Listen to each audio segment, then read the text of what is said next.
eu tinha marcado para vocês aula no sábado que vem, tá? Pra gente acelerar o conteúdo.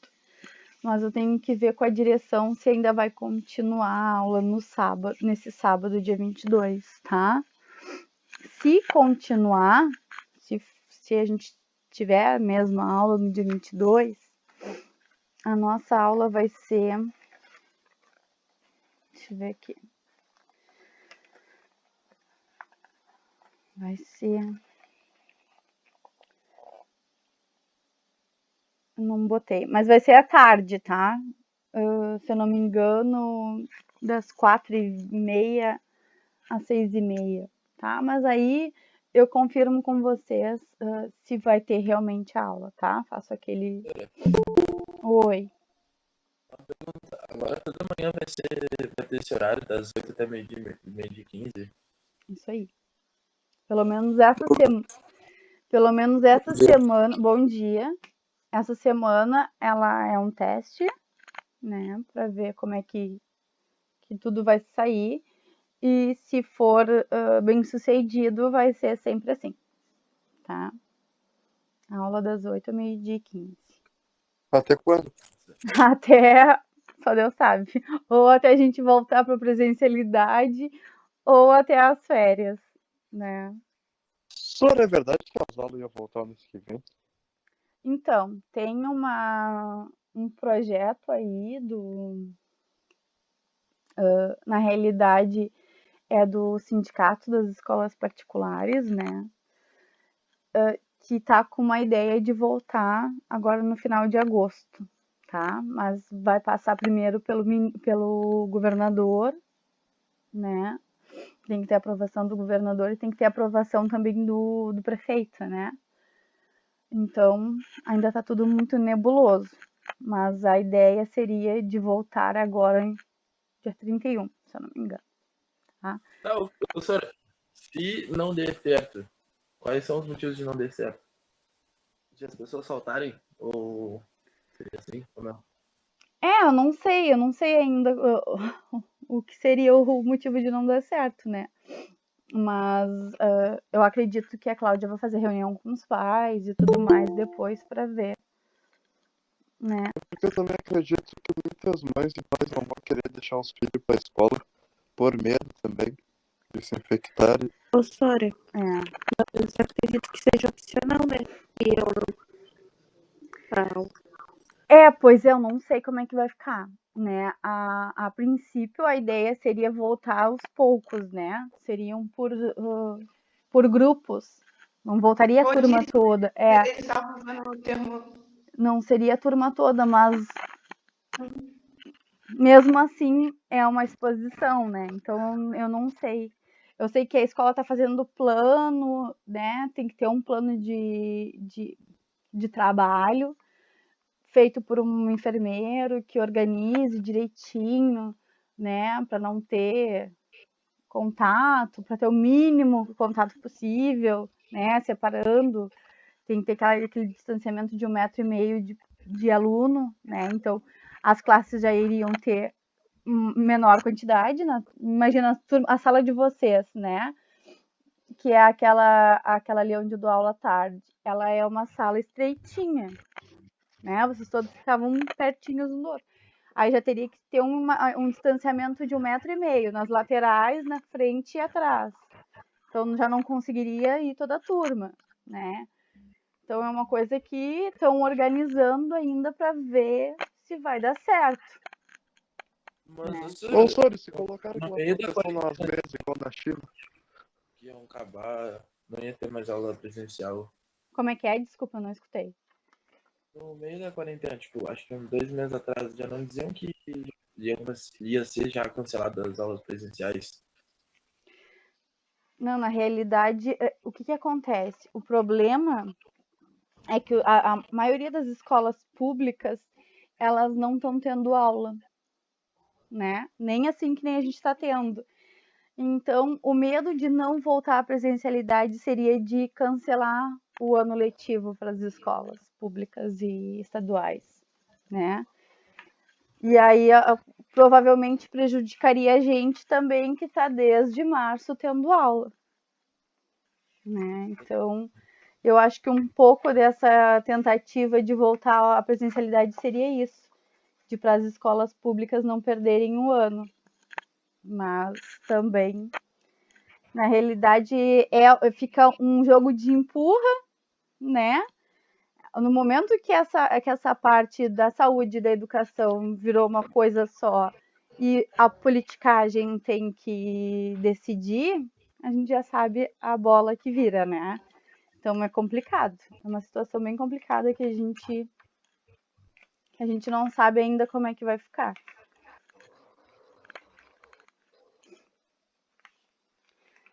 Pessoal, então hoje, como eu falei para vocês, nós vamos corrigir os exercícios, tá?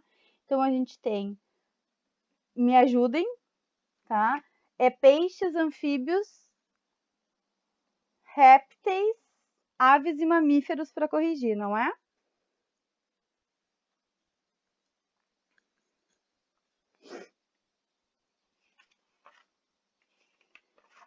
Que silêncio! Jesus! Dá até medo quando eu pergunto uma coisa e ninguém me responde. Vocês estão vivos? Estão vivos? Por favor, falem com a tia. Então, gente, como a gente tem 1 hora só de aula, a gente vai fazer aquela coisa que eu faço sempre, tá? A gente vai para a página. Se vocês tiverem dúvidas, vocês me perguntem. Se vocês não tiverem dúvidas, a gente só vê as respostas, tá? Então, a gente começa lá pela página 41 do didático.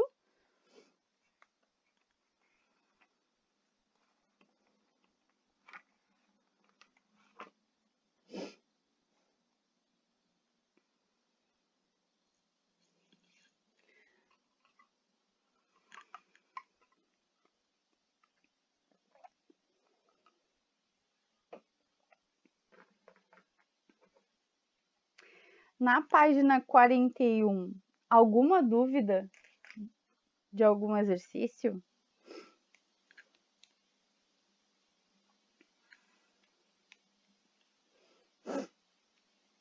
Professora, parei que a minha mãe vai me trazer o livro aqui. Aqui.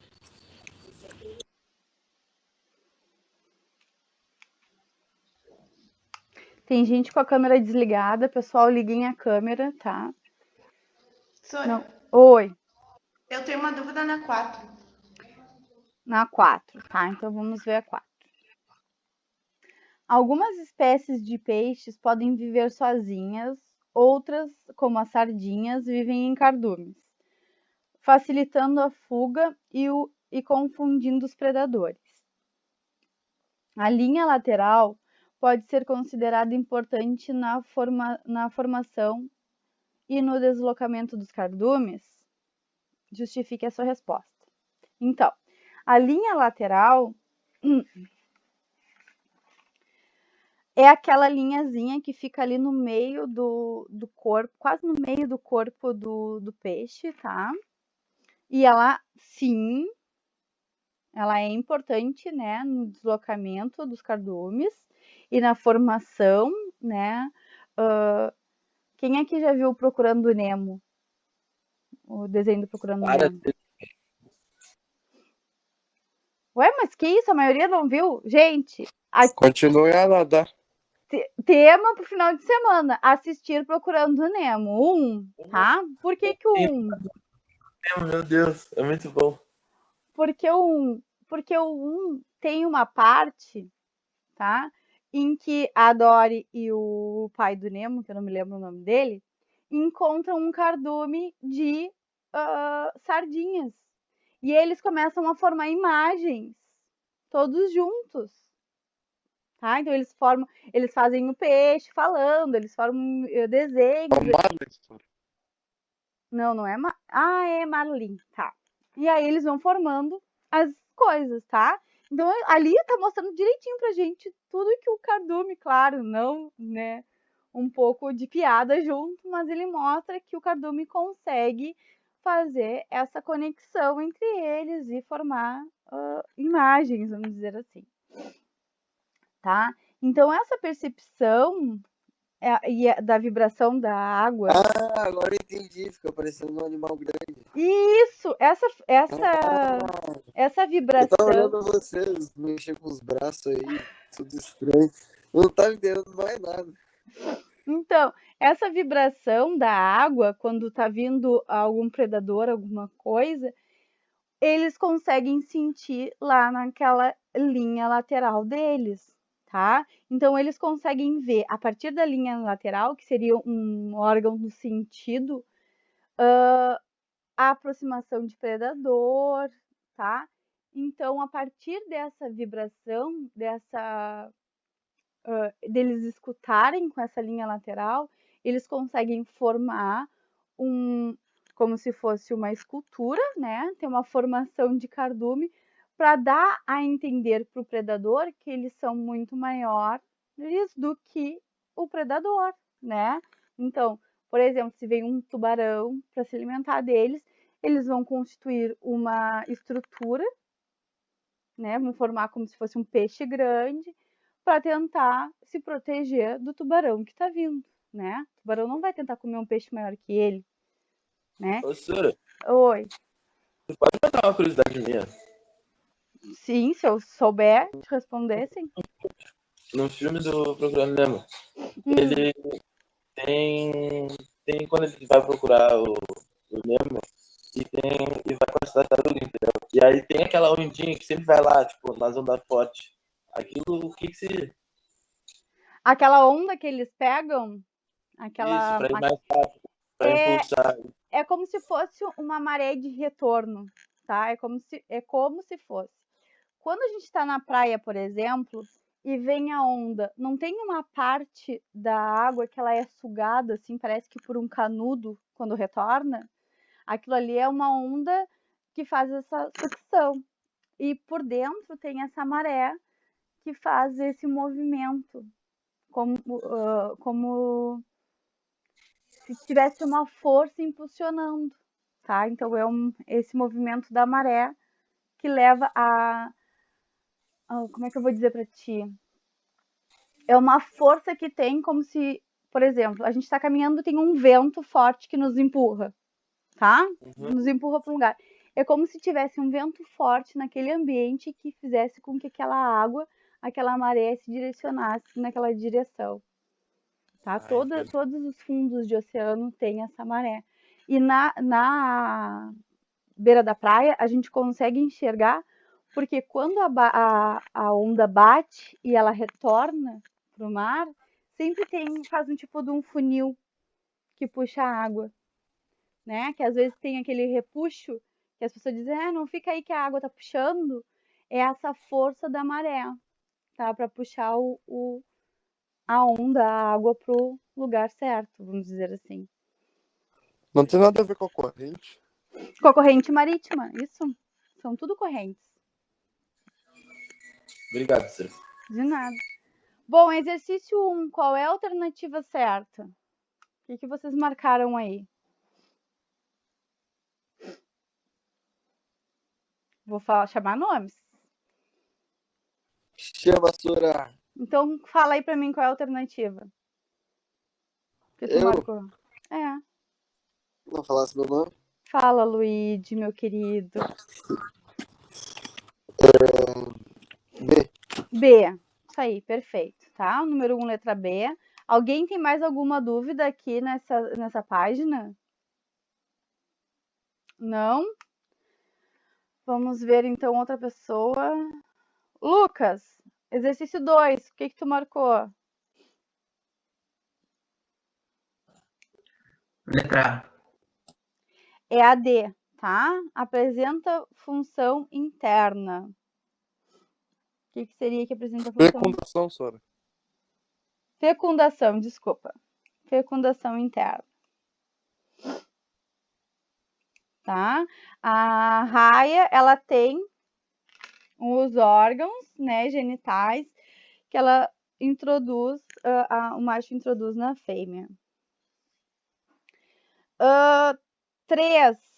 explique. Professora, qual que é para marcar? D de dado. 3. Explique de que maneira esse processo pode ameaçar a sobrevivência dos peixes no ambiente. Professora, Oi. as arraias, quando tem acasalamento, tem contato físico ou não? Não, telepatia. Não, elas têm contato físico, tá? Ela tem uma estrutura. Deixa eu ver se tem aqui no livro de vocês. Não, peraí, vou procurar aqui.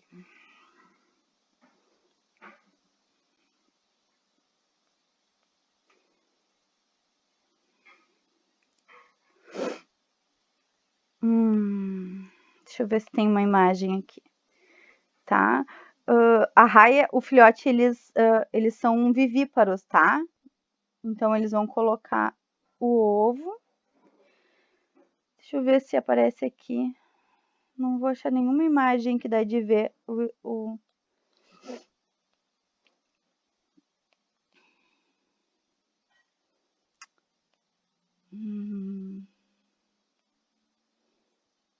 Deixa eu ver se essa daqui aparece.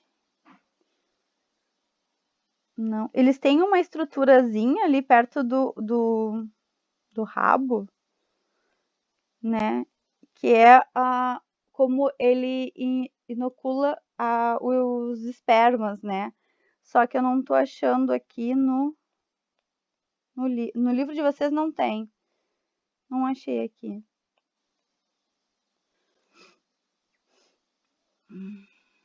Eu vou ver se eu acho depois. Qualquer coisa eu posto para vocês lá no link do Drive. Algum vídeo, alguma coisa, tá? Mas ela tem fecundação interna, tá? Bom, ali o 3. Natália, tu que tá com o microfone ligado. Qual é o problema lá do despejo de esgotos e fertilizantes com relação aos peixes no ambiente? É nada. Nathalie, desculpa. Sora, calma aí que tá tudo travado aqui. Tá. Tá me escutando? Tô escutando.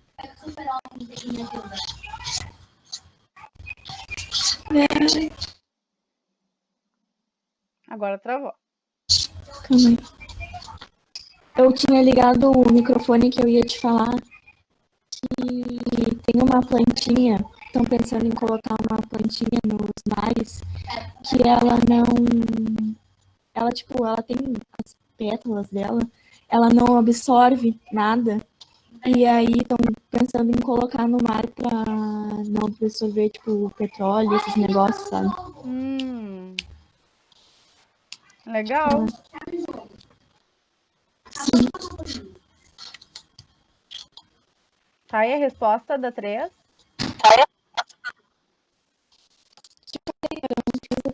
Ah, não fez? É que falhou, então. Não. Então, a 3... Posso sentar? Pode, vai lá. Eu acho que o perigo que eles podem ter alguma mutação e com isso pode pegar ou o fim de certa espécie ou, sei lá, se a gente, quem consome peixe pode ter algum fim de uma doença nova ou algo do tipo.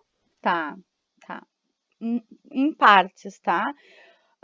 A primeira coisa é que quando tem dejeto de esgoto ou fertilizante na água, acontece um fenômeno chamado eutrofização, tá? Que acaba sendo um acúmulo de nutrientes, um excesso de nutrientes no ambiente. Esse excesso de nutrientes faz com que as algas elas se multipliquem de uma forma descontrolada e aí vira um tipo de uma manta na parte superficial da água, tá? Nessa formação dessa manta, ela impede que o oxigênio entre na água, tá? Então, o primeiro problema seria a dificuldade da entrada de oxigênio na água. Segundo, é que parte dessas substâncias que ficam na água, elas podem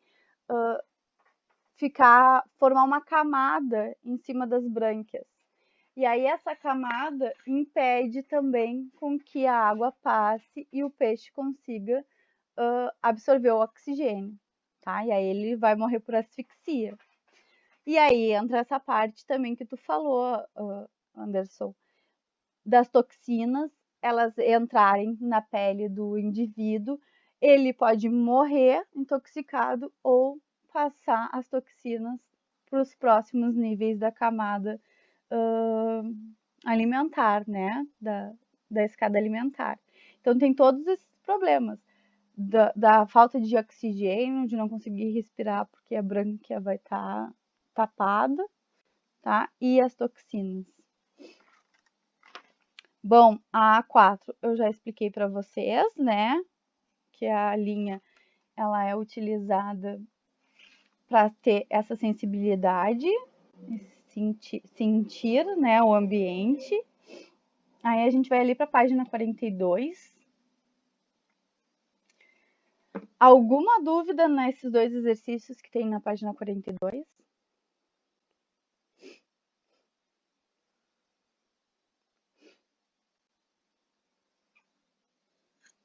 Não?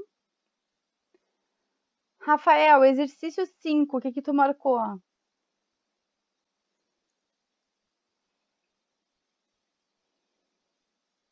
Letra A, Sora. Que letra A, menino? Tá olhando o livro? Ô, Sora, não, é o verde, né? Não, é o azul, Não, é o é o 6, antigo. é o 6. Ah, Sora, tá no antigo, Sora. Pensei que estivesse no novo. A gente nem começou o conteúdo do novo ainda. Como é que tu fez, cara? Pô, tu é expert, né? Ah. Ela já tá no final do ano, enquanto a gente tá aqui na metade do ano. Cristiano, o que tu marcou ali no exercício 5? Eu marquei 2, 4 e 5. Tá, na realidade, a única resposta correta é a 5, tá?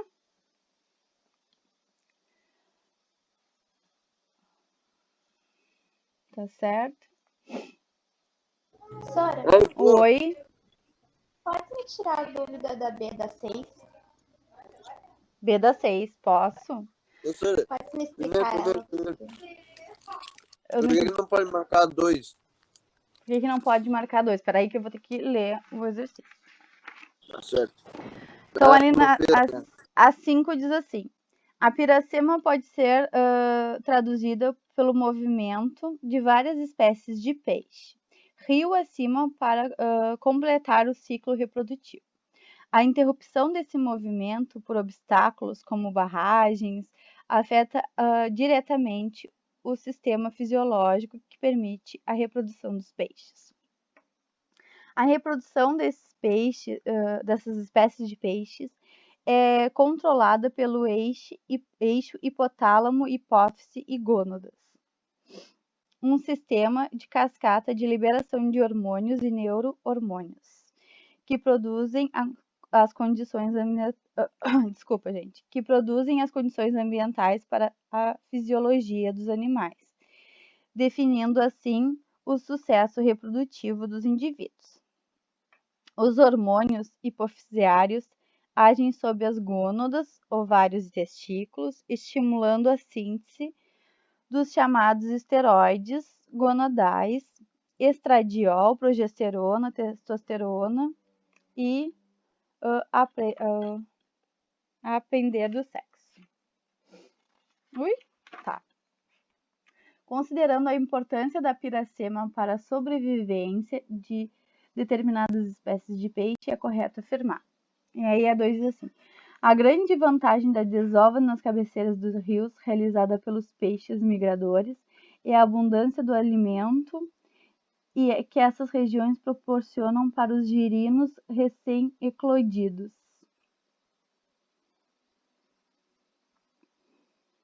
Sora, não me pergunta porque eu marquei a 2, porque nem lembro quando eu fiz isso. Não, eu sei que mas eu marquei.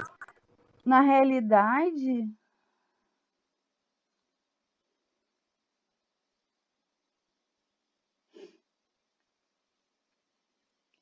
Na realidade, até ela tá correta. Eu tenho que ver o que está escrito errado.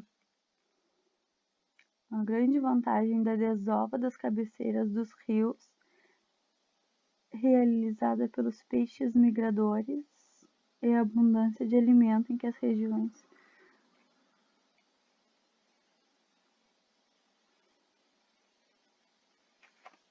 Olha, Luíde, agora tu me pegou, porque para mim essa resposta tá correta. Tem um erro no teu acerto, viu? Sora, Oi. a internet da Gabriele caiu. Tá, Ela pediu pra avisar. tá. Eu vou pesquisar melhor esse exercício e eu falo para você semana que vem. Tá? Tá certo. Por que que a 2 tá errada? É bem. Deve ser alguma coisinha que eu não consegui ligar ainda, tá? Mas, Tá bem. bom, aí a 6, nos últimos 10.000 anos, o nível de evaporação da água do Mar Morto tem sido maior que a de reposição. Dessa forma, a concentração de sais tem aumentado, já que o sal não evapora. A principal fonte abastecedora do Mar Morto é o Rio Jordão. Com a salinidade tão alta, apenas alguns micro-organismos são capazes de sobreviver a este ambiente. Quando um peixe vindo do Rio Jordão deságua no Mar Morto, ele morre imediatamente. Aí a A diz assim: quando um peixe é exposto a um ambiente com alta salinidade, ocorre um grande aumento da concentração de sais nos seus fluidos extracelulares. Esse aumento provoca a formação de um gradiente de concentração em que o meio intracelular apresenta-se hipotônico em relação ao meio extracelular hipertônico. O que acontece com as hemácias nessa situação? Então, as hemácias do peixe, elas vão perder a água, elas vão murchar, tá? Então, lembrem das hemácias, aquela balinha gordinha, bonitinha. No momento que o peixe entra num lugar em que a salinidade externa é muito maior, para manter o equilíbrio, ele tenta perder a água. Então, as hemácias vão ir murchando, vão perdendo água e vão murchando. Esse transporte, a gente já viu ano passado, é chamado de osmose, tá? Acontece com o peixe a mesma coisa se a gente pegar uma lesma e botar sal em cima, tá? Vai perder todinho o líquido de dentro, principalmente das hemácias, tá? Então, a letra A é isso. A B diz assim, uma Sora, característica... qual que é o nome do transporte que eu não escutei? Osmose. Com H? Sem H, pelo amor de Deus. Osmose? Osmose. Vimos ano passado. Eu sei, mas eu não lembro como escreve. Como se fala? Osmose. Uma característica exclusiva dos peixes ósseos é a presença da bexiga natatória. Em alguns peixes, essa bexiga está ligada ao sistema digestório, conferindo uma vantagem adaptativa. Descreva as funções da bexiga natatória. Qual é a vantagem adaptativa que a bexiga natatória estar ligada ao sistema digestório? Tá? Então, a bexiga natatória, ela vai auxiliar na manutenção do equilíbrio de profundidade, tá? Então, nos peixes ósseos, para ele conseguir ir para o fundo ou ir para cima, ele vai mexer na bexiga natatória, tá? Ou ele vai encher ela de água e vai descer, ou ela vai esvaziar e vai subir, tá? A vantagem adaptativa é que ele pode encher ela, retirando o ar diretamente da superfície da água, tá? Então, ele consegue ter esse controle de encher e esvaziar a bexiga para conseguir ir para o fundo ou ir para a superfície, tá? Então, a maior vantagem adaptativa dele é esse, que ele consegue encher a bexiga de ar para fazer essa movimentação de cima para baixo, tá? Aí, Ostúria, Diga. Eu vou sair da aula rapidinho só pra entrar na conta, que eu vi que eu estou na conta da minha mãe, ela vai me matar. Tá? Tá, Rapidão. muito rápido. Conseguiu, Sara? Sim, senhora, já arrumei aqui. Eu estava em dúvida. Obrigada. De nada. Agora a gente vai lá para 46 e 47.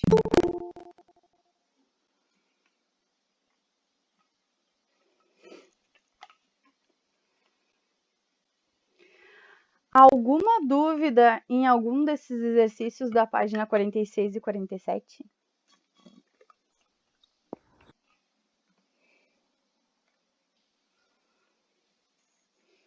Não? Então, ali o exercício 1, que pergunta para nós sobre as características da espécie.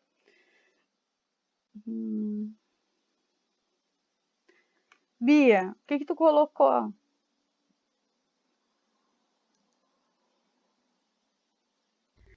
Eu tava torcendo pra tu não me chamar, Sora. Eu não fiz. Não fez? Não. Tá.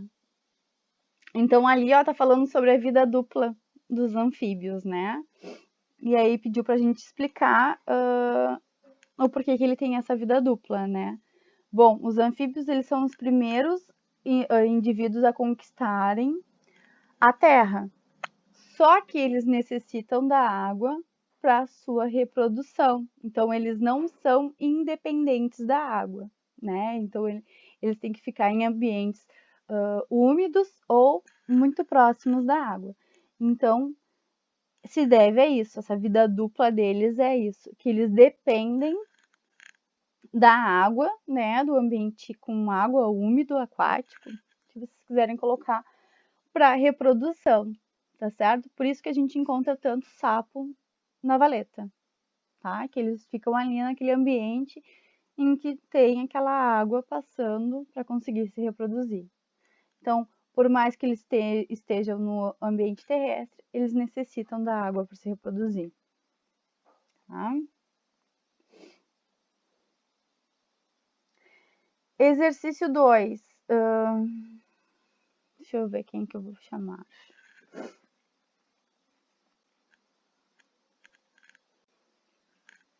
Clarice, o que tu colocou no exercício 2? Qual é a alternativa correta? Sora, eu não tenho livro, eu não fiz. Não tem Eu não tava nem vendo a sala. Que bonito, dona Clarice. Parabéns. Nem assistindo às aulas aí já desceu ladeira abaixo, né? Não tem livro, tá? Mas comecei agora. Ah, isso aí. Tá? Então tenta assistir as aulas todas que estão gravadas, pelo menos para tu não ficar perdida no conteúdo, tá? Bom, a letra 2, a alternativa certa é a C de casa, tá? Alguma dúvida? Que página? Não é 47? 46. Ah, tá. 46, 47. 3. Deixa eu ver. Quem é que vai responder para mim? Jonathan, exercício número 3. Qual é a resposta certa ou quais são as respostas certas? Eu botei 1 e 4. É a 1 e a 2, tá? Eles não são eles não têm respiração exclusivamente cutânea, tá? Eles ajudam a respiração com a pele, mas eles têm pulmões também, tá? Então, 1 e 2. A 3... Oi. Pode repetir a 2. A 2 é C de casa. C de casa? Isso. E a 3 é 1 e 2. 1 e 2. Te falar que essa daqui eu não fiz, hein? Olha que coisa feia. Coisa querida, só diferente. A 3 é qual? A 3 é 1 e 2. 4. Diz assim. Leia a tirinha e responda as questões. Aí diz assim. Os filhotes de sapo nascem só com o rabo. Depois nascem as pernas. e leva um tempo até os braços nascerem. Veja, mamãe, sem as mãos. Já sei, já sei. Tá? E aí a letra A pergunta qual o processo realizado pelos anuros representado na tirinha. Deixa eu ver alguém para me responder. Stephanie, o que tu colocou ali na letra A? O que está sendo representado ali? O processo de crescimento deles. O processo de metamorfose, tá? Que o Eu não girino, lembrava o nome, senhora. Ambulante? tá? Que o girino é larva e o adulto é o sapo, tá? Então, a metamorfose. Ele sofre mutações, mudanças. Depois, além da presença dos 4 membros e da regressão da cauda, que outra diferença anatômica pode ser apontada entre os girinos e o adulto? Júlia, qual é a diferença entre o girino e o adulto, além das patas?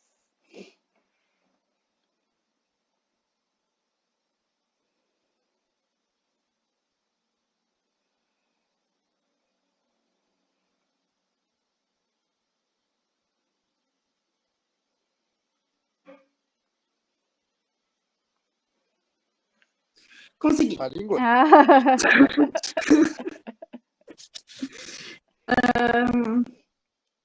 A língua? A cauda. Não, a cauda ele já falou ali na coisa. Alguém sabe? Eu posso chutar? Pode.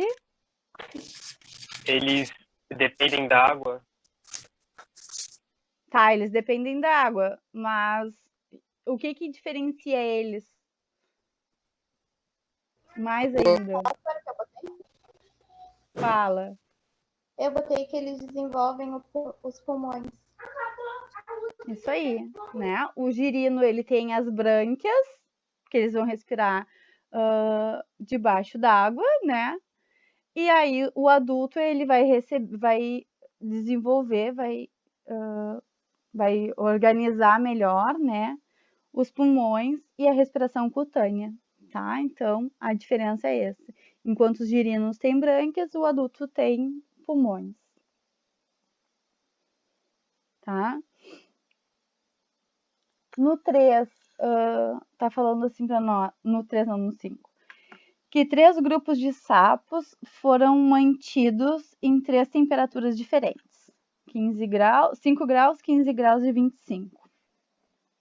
E que o gráfico a seguir foi constituído a partir das medidas das quantidades de gases trocados entre os animais e o ambiente, tá? Então, ali tem a troca de gases e as temperaturas, né? Os tracejados são os pulmões, tanto o oxigênio quanto o CO2, né? O que entra e o que sai, e a pele, tá? E aí na A diz assim, nos sapos os papéis relativos da pele e do pulmão na respiração não mudam durante o ano, né? Então, independente da temperatura, eles vão ter essa função de respiração, tá? Justifique essa afirmação. Então, quem é que responde aí para mim? O que dá de ver ali com relação à temperatura?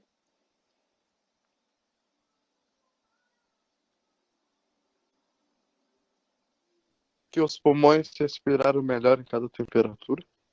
Que os pulmões respiraram melhor em cada temperatura? Não, receberam o oxigênio melhor. Que a pele? Tu acha? Sim. Olha ali, ó. Em baixas temperaturas, a pele ela tem um papel um pouquinho mais relevante na captação do oxigênio do que o pulmão. Olha lá, o pulmão tá lá embaixo do quadradinho 20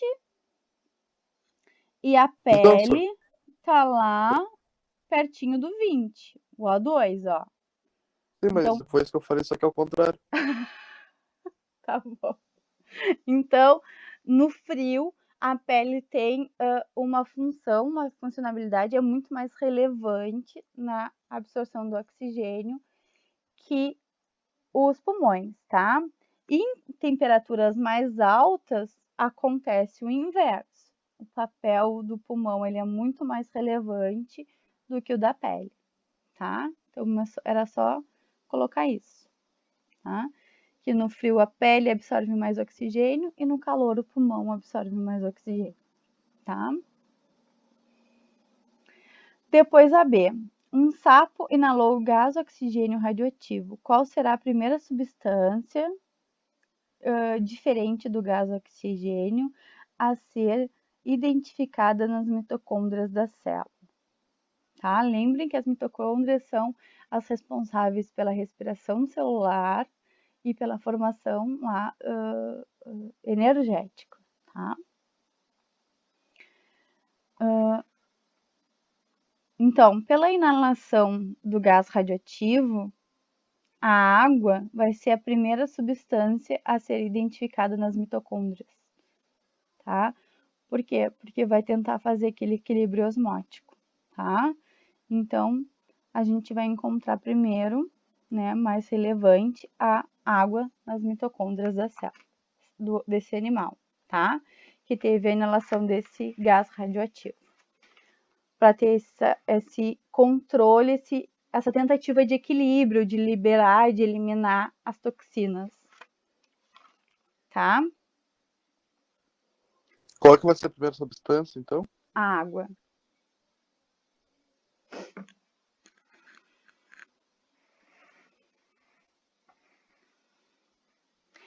Aí a gente vai lá para a página 51 e 52.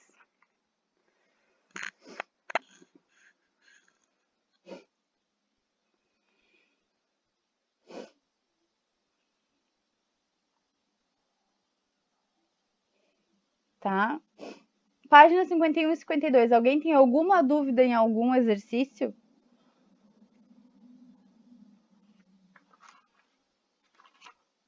Não? Então, número 1. Rodrigo, o que tu marcou lá no número 1 da página 51? Qual a alternativa correta? B. Tá, a resposta certa é a C de casa, tá? Os répteis, assim denominados pelo hábito locomotor rastejante, chamam a atenção nos zoológicos pelo fato de apresentarem uma característica que não é exclusiva, mas crucial para a sobrevivência, que permitem desenvolver interdependência do meio aquático. O embrião envolvido em uma estrutura chamada âmnion, né? O âmnion é aquela estrutura que fica lá no ovo, tá? Para proteger o ovo contra qualquer impacto que tenha, tá? Aqui eles ainda não têm diafragma. O que aconteceu? Não tem o quê? Diafragma. Que músculo. É isso? Um músculo que a gente tem para respirar, para ajudar na respiração. Ah, bom. 2. A conquista do ambiente terrestre pelos vertebrados exigiu o desenvolvimento de algumas adaptações para suas funções vitais, para que essas fossem realizadas satisfatoriamente e conseguissem se manter vivos e se reproduzir. Escreva exemplos dessas adaptações e indique como elas possibilitam a sobrevivência do ambiente terrestre. Bruna. Professora, Oi. uma coisa que eu queria te perguntar de verdade. Peixe respira? Peixe? Sim, pelas brancas. Não. Anderson, tu perguntou se... Ele tranca a respiração pra sempre debaixo d'água.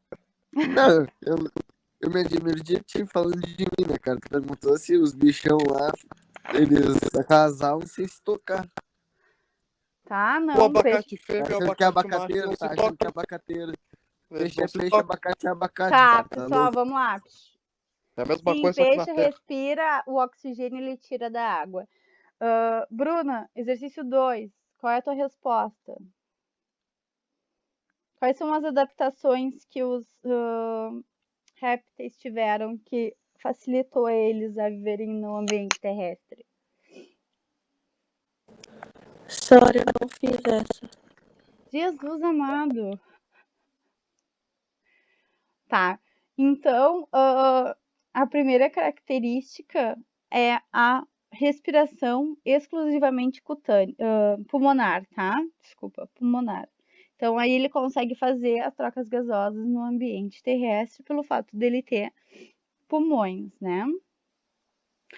Outra coisa que facilitou eles a saírem da água foi apresentar fecundação interna, tá bem?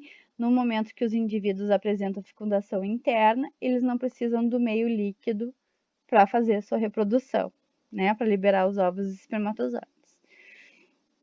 E outra característica que também tem a ver com a reprodução é o ovo com casca, né? Com uma casca dura que vai proteger o embrião enquanto ele está ali no processo de desenvolvimento, tá? Então, são essas três principais coisas. Pulmões, que auxiliam na respiração, fecundação interna e ovos com casca, tá? Exercício 3. Deixa eu ver quem é que vai responder para mim. Deixa eu ver quem é que tá.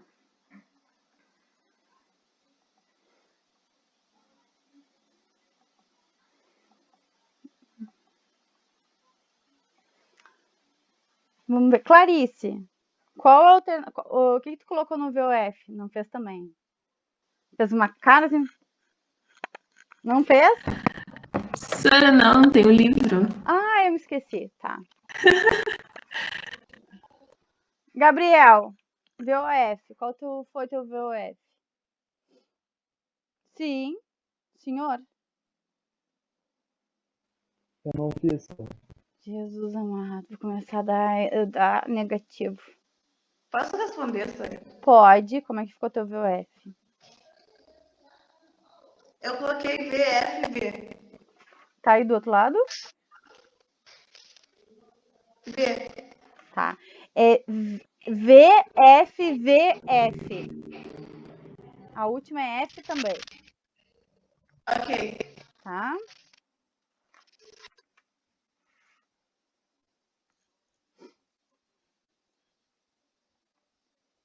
Ana Beatriz, 4. Qual é a alternativa certa?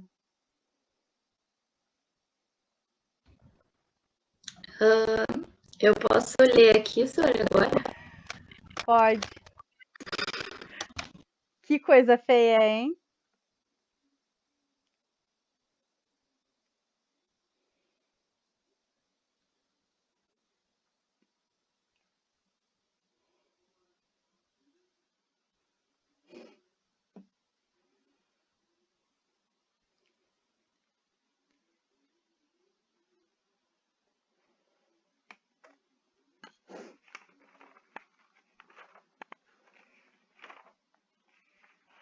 Vou chutar a B. É a C, tá?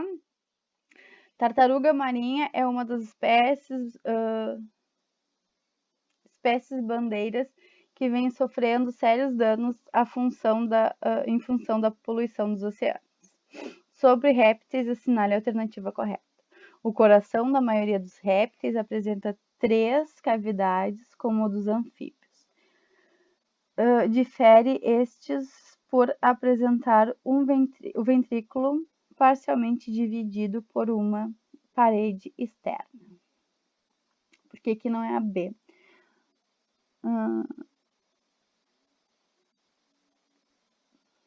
Tá, na realidade, a pele dos répteis, eles vão ter placas calcárias, tá? Que ela pode ser tanto de queratina quanto de outra substância. Oi? Por que quando a gente coloca a tartaruga de cabeça para baixo, ela morre?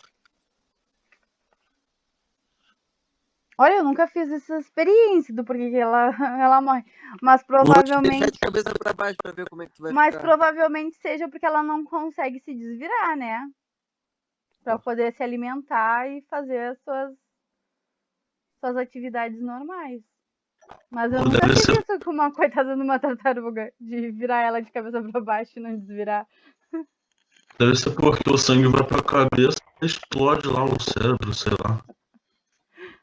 É, que ela de patar pra cima, ela não consegue nem se alimentar, né? Bom, página 55 e 56, alguma dúvida?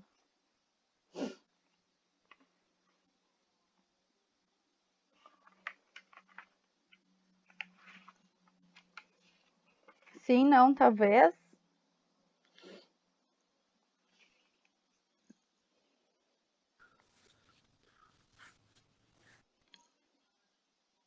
Bom, então eu vou dizer para vocês as respostas, tá? Porque já são 11 e meio-dia e 12, pra gente conseguir fazer a chamada.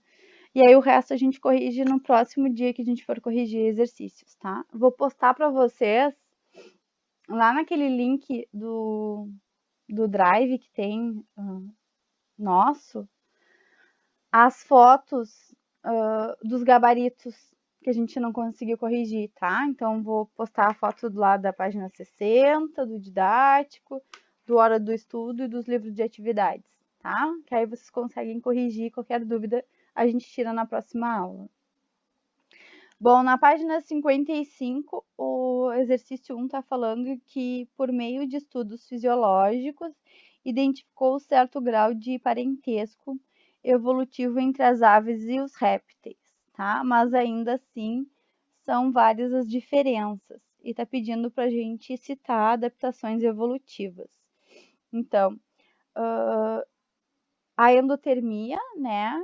Que é a presença de uma camada de gordura e a presença de uma camada de gordura que possibilitam as aves migrarem para vários ambientes, né? Lembram que endotermia é a possibilidade do indivíduo conseguir manter a sua temperatura corporal a partir das atividades metabólicas, tá? Nós somos endotérmicos, tá? Então essa endotermia, ela possibilitou esse ganho de vários ambientes pelas aves, tá? Além da camada de gordura. Que a camada de gordura ela faz a temperatura permanecer, né? Ela isola do frio. E as adaptações ao voo, né? Que são características importantes. Então, as penas, as asas, os ossos ocos, né? Que formam deixam eles mais leves,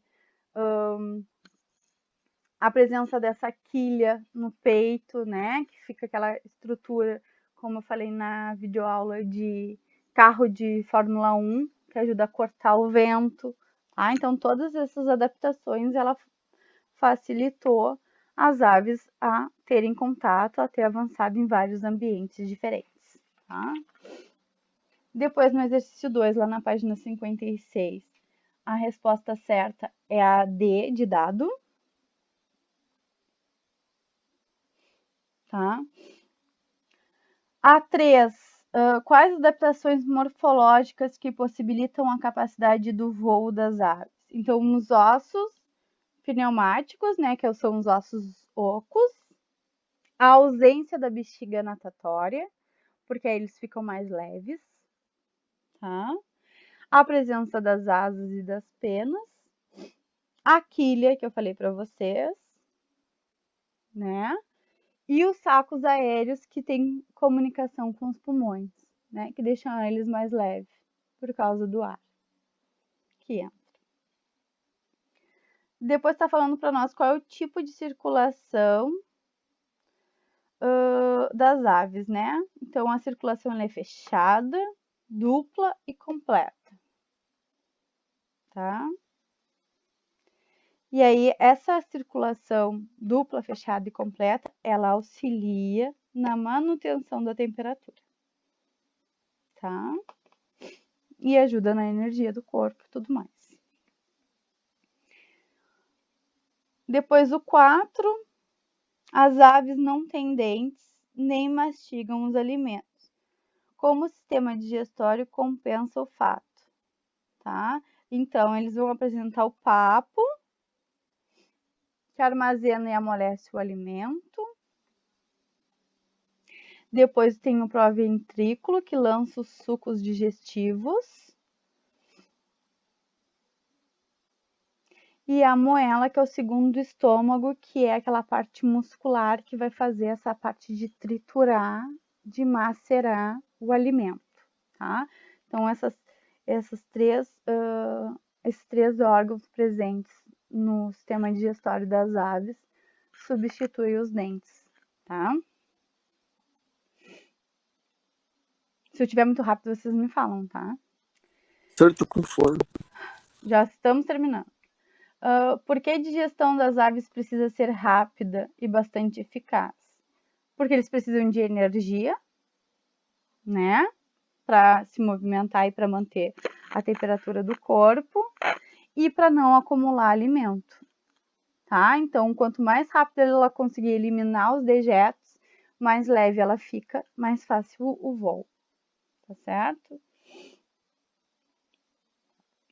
Depois, a 5 está falando que os peixes, anfíbios e os répteis colocam ovos, que porém a quantidade de ovos colocada para peixes e anfíbios é bem maior do que a de répteis, né? E qual o fator, o que afetou, né, nesse número de ovos? Bom, os peixes e os anfíbios, eles têm que ter uma fecundação externa.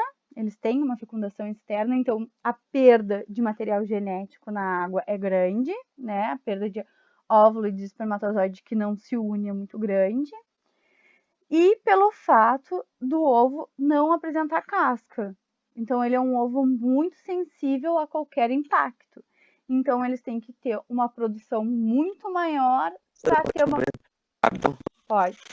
Para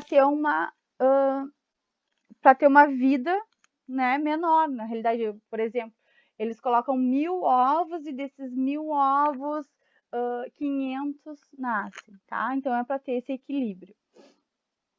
Enquanto que os répteis, a fecundação é interna, então ela é mais eficaz, tá? Não perde tanto material genético. E os ovos têm essa casca dura que vai proteger o embrião, o indivíduo. Tá? Então, o número é mais reduzido porque é praticamente certo que aquele indivíduo consiga sobreviver. Tá? Depois, na 6, explique a importância da maior afinidade da hemoglobina por oxigênio nas aves migratórias. Por causa das altas latitudes, tá? Altitudes. Porque como elas voam alto para conseguir se livrar, né, das intempéries, eles precisam ter um máximo de oxigênio nas suas células sanguíneas para não ter perda de oxigênio, não ter falta de ar, tá? É que nem a gente, se a gente vai para um pico de uma montanha, o ar vai ficar rarefeito, com pouco oxigênio, a gente não vai conseguir respirar direito, tá? Mesma coisa com as aves, só que elas têm essa possibilidade de conseguir absorver mais oxigênio nas suas células. Depois, indique 2 adaptações estruturais que as aves, em geral, apresentam para um voo e qual a sua importância. Então, um corpo coberto por penas leves, né, inflexíveis. Aí tem os ossos pneumáticos, ausência de bexiga e todas as adaptações de peso do corpo, tá? Aí vocês podem explicar como preferirem, tá certo? Alguma dúvida nessas atividades? Antes de fazer a chamada, alguma dúvida com relação aos mamíferos? Me perguntem agora, por favor. Quem ainda não assistiu às aulas, assista, por favor, tá? Eu vou botar os gabaritos das atividades que a gente não conseguiu corrigir lá no link do Drive, tá? Para vocês corrigirem. E aí, qualquer dúvida que vocês tiverem ficado de algum exercício, vocês me perguntam na próxima aula, tá? Próxima aula, vamos começar o livro 3, tá certo? Todo mundo já tem o livro 3?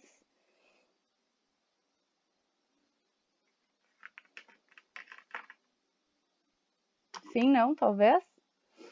Bom, vou fazer a chamada, tá, pessoal?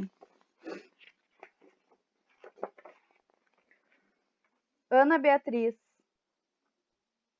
Presente. Anderson. Eu. Angelique. Bruna. Eu. Clarice.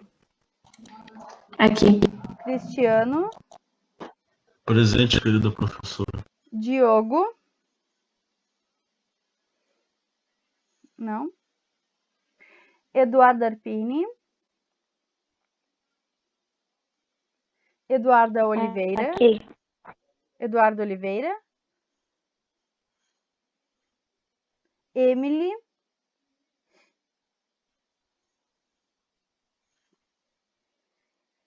Evelyn.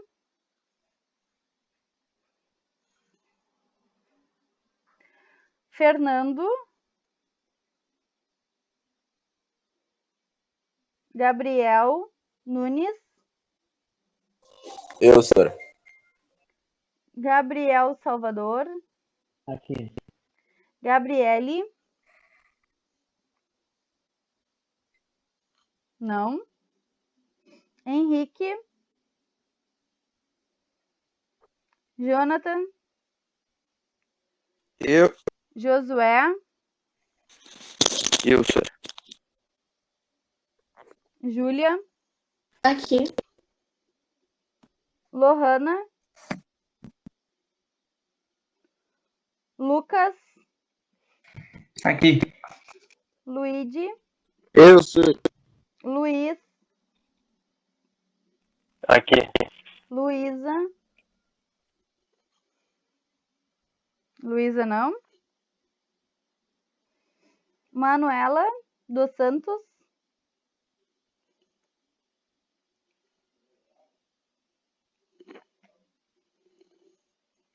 Manuela Pinho. Matheus.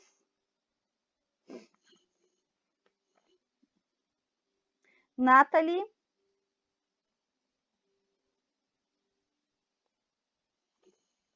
Cadê a Nathalie, gente? Ramires. Eu, senhor. Rodrigo. Presente. Ô, senhora, tem que eu mandar o link do teu Google Drive, porque eu não tenho ele. Eu peço para a Cláudia postar de novo no site da escola, tá? Tá bom, obrigado. De nada. Sara. Presente. E Stephanie. Aqui. Então tá, gente. Até semana que vem. Boa semana para vocês. Tchau, Sora. Qualquer dúvida, tá? É só mandar um e-mail que eu ajudo vocês, tá bem? Professor. Tchau.